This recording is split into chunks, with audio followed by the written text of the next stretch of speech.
acest cameraman. Bun, să-i ducem la arenă să înceapă a treia rundă vampiraș. Bun, să sperăm că acest cameraman n-am dat banii degeaba pe el și o să facă treabă. Așa, să luăm de aici așa și să punem aici vampiraș să vedem ce o să fie.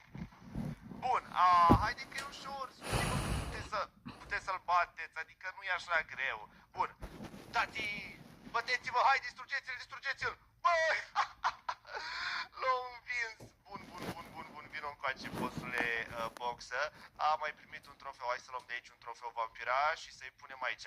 Bun, următoarea bătălie, să ducem aici, bam, să vedem cu cine se va bate. Wow! Bun, dacă bateți ăsta o să primiți 2 trofee, deoarece e destul de puternic. Bun, hai să vedem vampirașii mei ce se va întâmpla. Și a început, bă, e prea puternic cu upgrade-urile astea. Bun, va primi 2 trofee, fiindcă, credeți-mă, era destul de puternic ăla. Bun, are 2, va mai primi 2 trofee. La plimbare, Jack alerga mereu.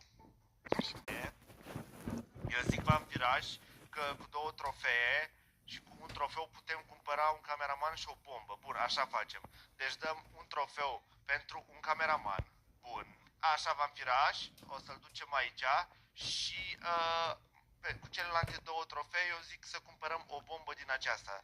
Așa, iau trofeele și le duc la magazin. Bam. Și trofeul ăsta care a căzut de la noi. Bam. Și mergem să luăm o bombă. Vampiraș, am cumpărat bomba.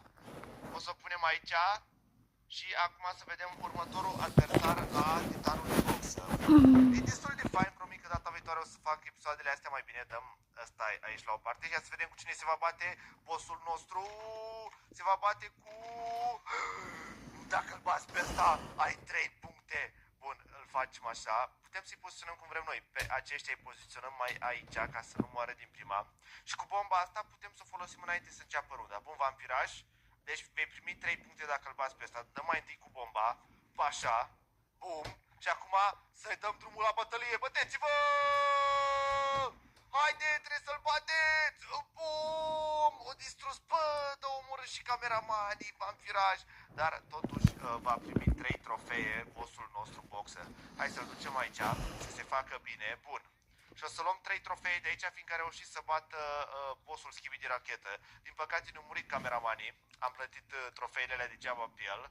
Așa, vampiraș. Bam, punem acolo. Oare să mai cumpărăm 3 upgrade-uri? Bun. Haide că iau trofeele de aici și vom mai cumpăra 3 upgrade-uri pentru bossul nostru. Așa. Și unde e celălalt trofeu? Aici.